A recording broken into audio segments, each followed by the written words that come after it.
Esta noche vamos a estudiar bastante la Biblia.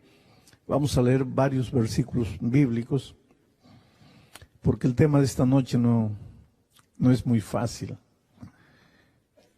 Vamos a Daniel, capítulo 7, versículos 9 y 10. Voy a pedir que coloquen los textos y los vayan colocando a la medida que yo voy diciendo, pero en el orden que les he dado.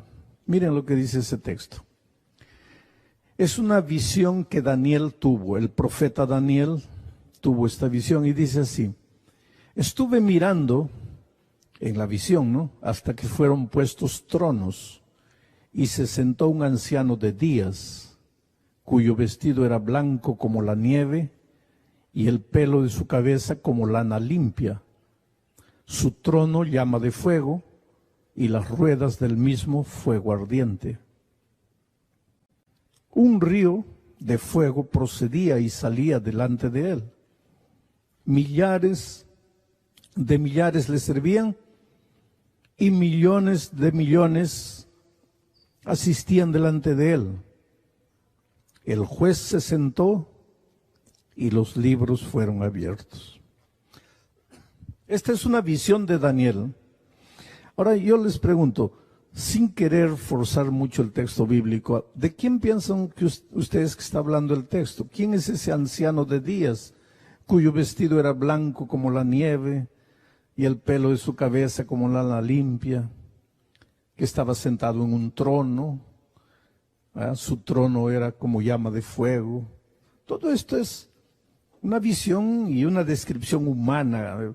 Daniel, con palabras humanas, trata de escribir una visión majestuosa que él tuvo. Pero ¿quién piensan ustedes que es ese anciano de días? Ahora, la misma Biblia se interpreta sola, porque dice, un río de fuego procedía y salía delante de él, del anciano de días y del trono. Millares de millares le servían. ¿Quiénes piensan ustedes que son esos millares de millares? Los ángeles. Millones de millones asistían delante de él. Y ahora, miren, él mismo dice quién es ese anciano de días. El juez se sentó. Evidentemente está hablando aquí de Dios. Dios es el juez. El juez se sentó, los libros fueron abiertos. Naturalmente esta es una visión, y vuelvo a repetir, Daniel trata de describir en palabras humanas, usando figuras humanas, cómo era la visión que tuvo. Pero la esencia del mensaje es la siguiente: va a haber un juicio. Va a haber un juicio. A mí me impresiona que uno de los escritores bíblicos que más menciona el juicio es Pablo. Y ustedes saben que Pablo es el defensor de la gracia de Cristo. Ahora, como un hombre, un exponente de la gracia de Cristo, como es Pablo, es también uno de los que más habla del juicio. ¿Sabes por qué? Porque gracia no está reñida con juicio. Porque el juicio es parte de la gracia. ¿Para qué sirve un juicio? No para asustar.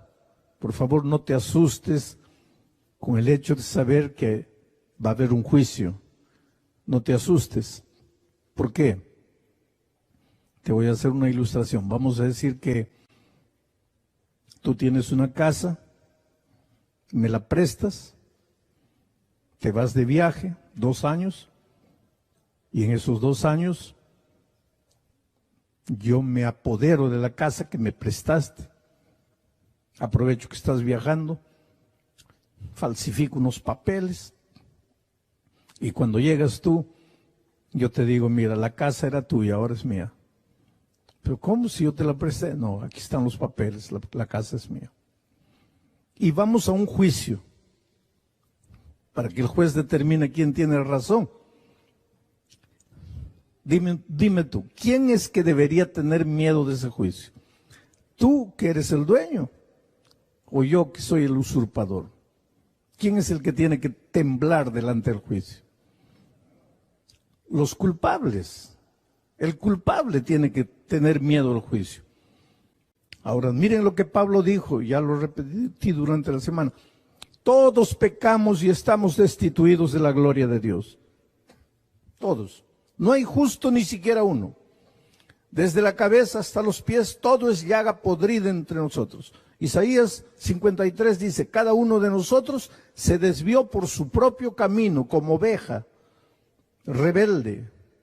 Cada uno quiso vivir como quiso, hizo lo que le dio la gana. Somos culpables. Estamos destituidos de la gloria de Dios y la paga del pecado es la muerte. Estamos condenados. Pero ahora viene Jesucristo y dice así, sí, es verdad, Él pecó y merece morir, pero yo no pequé, yo fui a la tierra como ser humano y no pequé, y yo merezco vivir, pero voy a morir para que con mi muerte Él pueda pagar su deuda, de tal manera que Él se salve. Yo voy a morir por Él. Ahora, ¿cómo se sabe si tú aceptaste o no aceptaste la sustitución de Cristo? ¿Cómo se puede saber si tú realmente te apoderaste de la sangre de Cristo? Por eso tiene que haber un juicio. Por eso tiene que haber un juicio. El juicio de la investigación, donde seguramente se va a revisar tu caso, el mío. Alejandro Bullón, el 24 de abril a las 5 de la tarde hizo esto. El 25 de abril a las 6 de la tarde hizo esto. El 27 de abril de mañana hizo esto. Está todo registrado porque dice que los libros, por favor no me saquen el texto. Está todo registrado porque dice que los libros fueron abiertos. Hay libros, hay registros. No hay un pensamiento que tú tengas, no hay un sentimiento que tú tengas, que abrigues en tu corazón. No hay un acto que tú hagas que no esté registrado. Todo está registrado en los libros. Y cuando el juicio empiece, se abrirán los libros para revisar.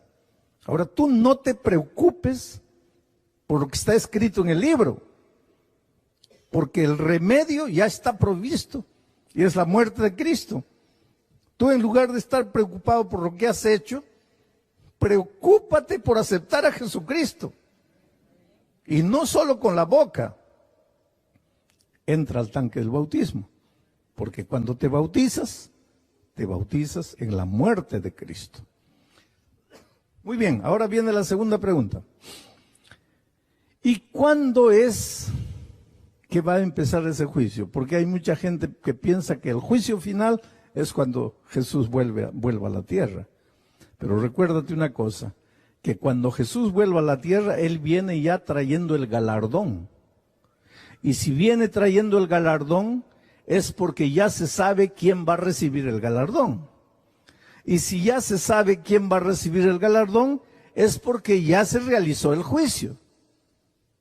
¿Te das cuenta? Entonces el juicio para determinar quién se salva y quién se pierde no puede ser cuando Jesús venga. Cuando Jesús venga se va a realizar la ejecución del juicio. Es cuando el juez va a dar la sentencia. Pero el juicio de investigación, porque todo juicio tiene un proceso de investigación. El juez pregunta a ver cómo fue, qué estabas haciendo, porque aquí hay un testigo que dice que te vio. Y es verdad, ¿dónde estabas a esa hora? Ese juicio de investigación tiene que ser realizado antes de la condena, de la sentencia. Otra gente, con toda sinceridad, piensan que el juicio sucede cuando el hombre muere. Murió el hombre y el juicio va a suceder ahí, pero la Biblia es contundente al decir que cuando el hombre muere, ya no hay nada.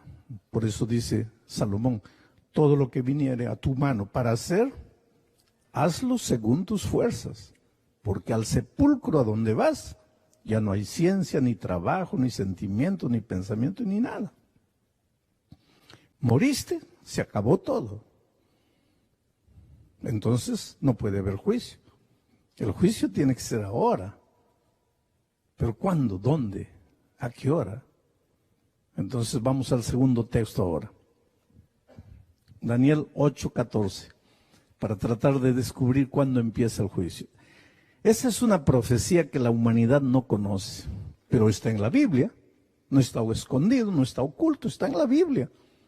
Solo que la mayoría de los estudiantes de la Biblia no conoce el versículo. Si lo ha leído ni ha pensado.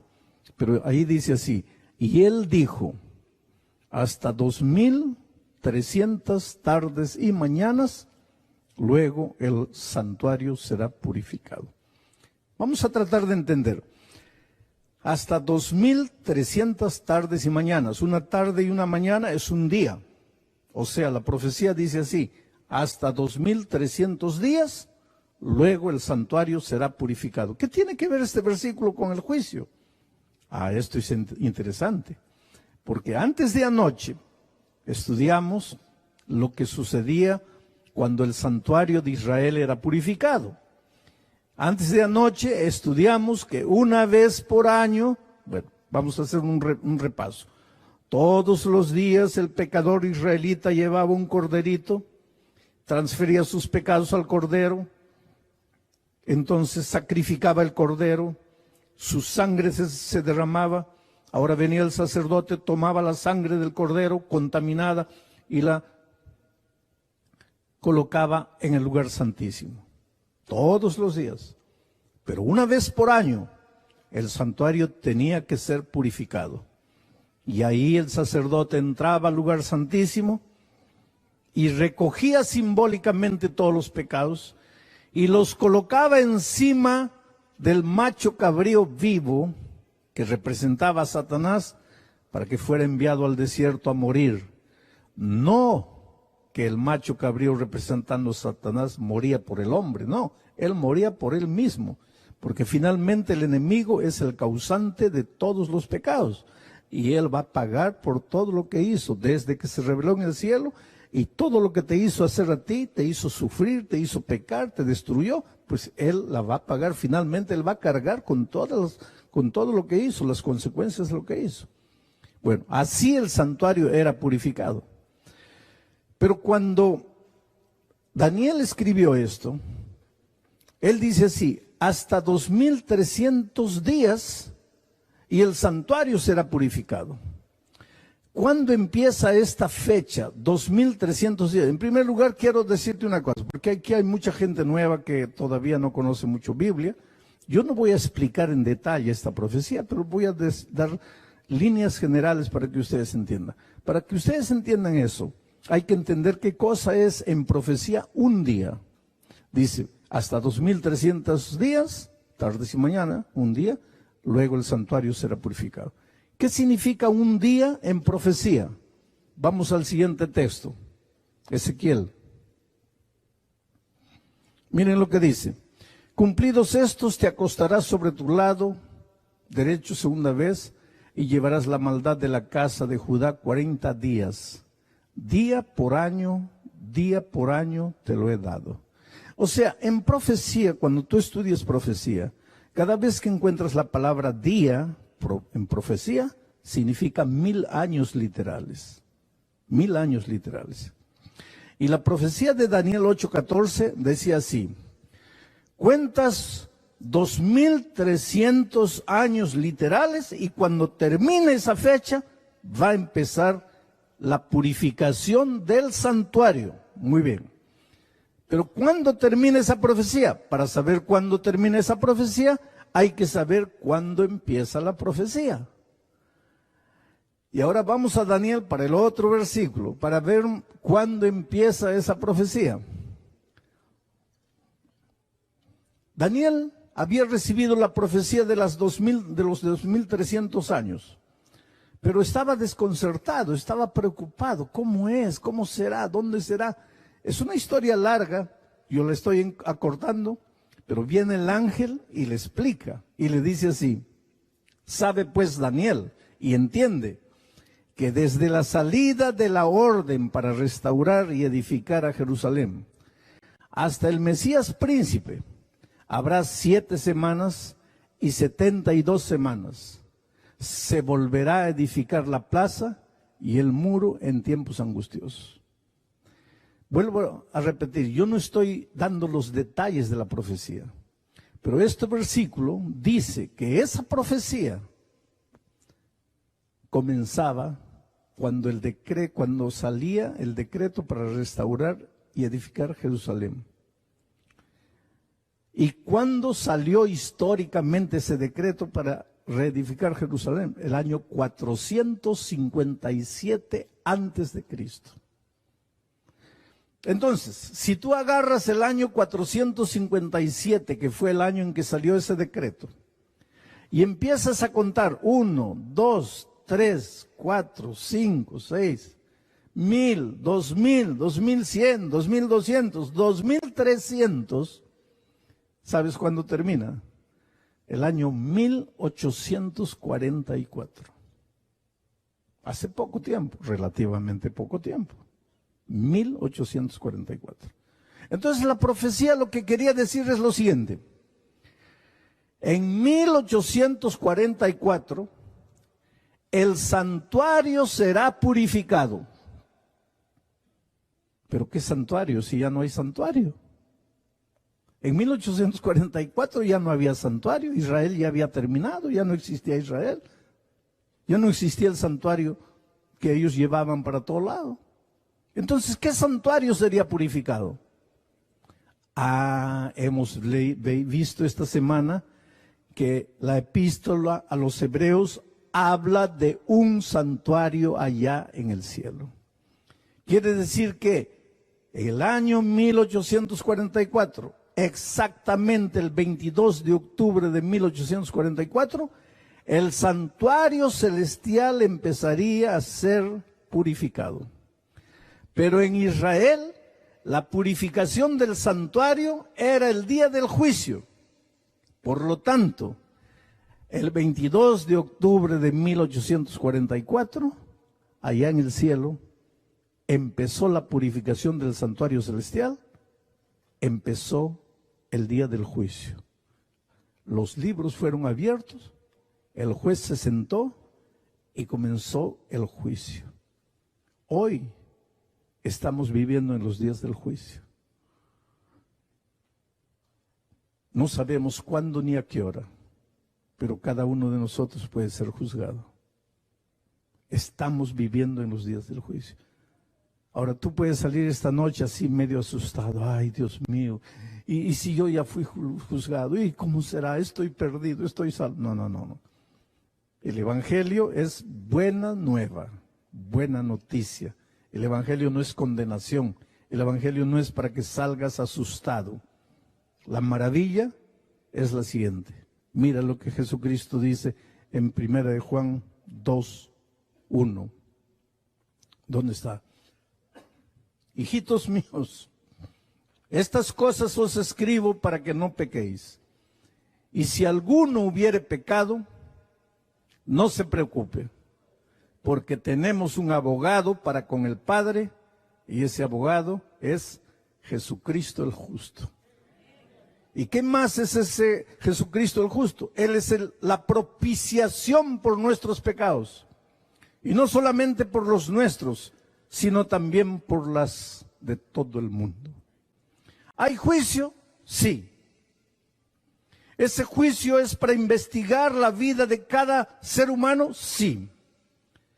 ¿En ese juicio muchos serán condenados a la muerte? Sí. ¿Eso debe generar miedo en tu corazón? No. ¿Por qué? Porque tú tienes el mejor abogado del mundo, Cristo Jesús. El mejor abogado del mundo, Cristo Jesús. ¿Y por qué el mejor abogado? Porque se hizo hombre y vino a esta tierra como hombre para poder entender tus dramas, tus luchas, tus conflictos, tus angustias. Porque Dios, por el hecho de ser Dios, Él podría decir, yo ya te entiendo. Jesucristo podría decir, yo como Dios ya te entiendo. Pero tú en algún momento, llevado por tu flaqueza humana, podrías pensar así, Sí, Señor, está bien, eres Dios, ¿me entiendes? Pero en realidad, ¿cómo me vas a entender si yo soy hombre y tú eres Dios?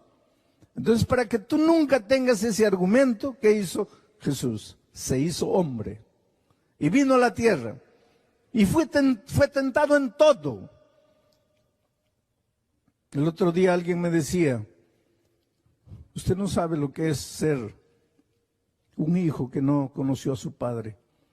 Usted no sabe lo que es de niño andar en el barrio y que todos se burlen porque no conocía a mi padre. Tal vez yo no entienda, porque conocía a mi padre y a mi madre. Pero Jesucristo con toda seguridad sí te entiende. ¿Y sabes por qué? Yo no sé, hay cosas que nosotros leemos y leemos como si fuera una cosa normal. Pero ¿qué pensarías tú si mañana llega tu hija de 16 años y te dice, papá, estoy embarazada, pero por favor no te asustes, porque es del Espíritu Santo? ¿Qué dirías tú hoy? Y mira que en la historia ya hubo una niña de 16 años que quedó embarazada, la Virgen María. Y así mismo tú te ríes. Ahora imagínate cuando María le dijo eso al papá y en su tiempo, antes de ella, nadie había quedado embarazada del Espíritu Santo. Imagínate lo que sucedió.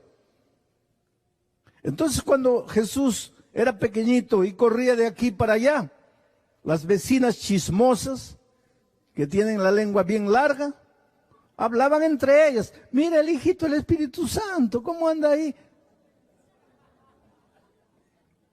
Entonces no me digas que Jesús no te comprende, querido. Jesús te comprende todo. Eres inmigrante, no tienes documentos, pues Jesús te comprende. No se fue a Egipto huyendo de Herodes. ¿No vivió en una cueva ahí sin documentos? ¿No tienes casa? Pues Jesucristo dijo, las zorras tienen cueva, los pajaritos nido, pero el Hijo del Hombre no tiene dónde recostar la cabeza. ¿Cómo vas a decir que Dios no te entiende? ¿Tienes hambre? Jesús pasó hambre. ¿Ya te escupieron? Creo que nunca. A él le escupieron. ¿Ya te azotaron? Creo que nunca. A él lo azotaron. ¿Ya te dejaron semidesnudo? ¿Te clavaron una corona de espinos? No. A él sí. ¿Cómo puedes decir que no te entiende? Entonces, cuando los vientos de la tentación llegan a tu vida y tú no sabes qué hacer. El otro día yo encontré una señora que me dice, pastor, para mí no hay perdón, yo he cometido el pecado contra el Espíritu Santo. ¿Por qué? Porque cuando mi hijo de 18 años murió y me dieron la noticia y yo vi el cuerpo inerte de mi hijo destruido en un accidente de tránsito, yo maldije a Dios, pastor. Yo dije, maldita la hora. ¿Qué Dios eres? Después pasó el tiempo y yo entendí. Pero pastor, yo creo que para mí no hay perdón. ¿Cómo tuve el valor de maldecir a Dios? A veces en tu oración tú no le dices a Dios, Señor, parece que me has olvidado. ¿Dónde estás? Pues un día en la cruz del Calvario el Señor Jesucristo levantó los ojos al cielo y dice, Dios mío, ¿por qué me has abandonado? ¿Su padre lo había abandonado? No. Pero la nube de dolor era tan grande que él no podía verlo. Entonces cuando tú en un momento de dolor hablas una tontería, ¿cómo crees que Jesús no te va a entender? Él te entiende. Él se compadece de ti. No tenemos un abogado que no pueda compadecerse de nuestras flaquezas, sino uno que se hizo hombre, vino a la tierra y te entiende. Y es por eso que puedes ir a ese abogado con confianza y decirle, Señor, he pecado, no tengo perdón, la paga del pecado es la muerte, pero Señor, por favor, defiéndeme. Y el Señor Jesucristo, en el santuario celestial, en estos días de juicio, intercede por ti. Por eso Pablo dice, escribiendo a Timoteo, no tenemos otro intercesor en esta vida, a no ser Cristo. Jesucristo, hombre, que te entiende y se compadece de ti. Oh querido, eres lo más precioso que Dios tiene en esta vida. Yo sé que a veces tú te miras en el espejo de la vida. El otro día alguien me decía, nadie me ama. Mis padres no me amaron, en la escuela no me amaron, mis amigos no me amaron, me casé con un hombre, tampoco me amó. Hice tonterías en la vida, hoy mis hijos tienen vergüenza de mí, no me aman. Y lo peor, pastor, a veces yo me miro en el espejo y me desprecio. Yo tampoco me amo. Y es posible que esta noche yo esté predicando para alguien herido por la vida, golpeado. Pero querido, tienes un abogado maravilloso, un salvador, un consolador que viene y te limpia las heridas.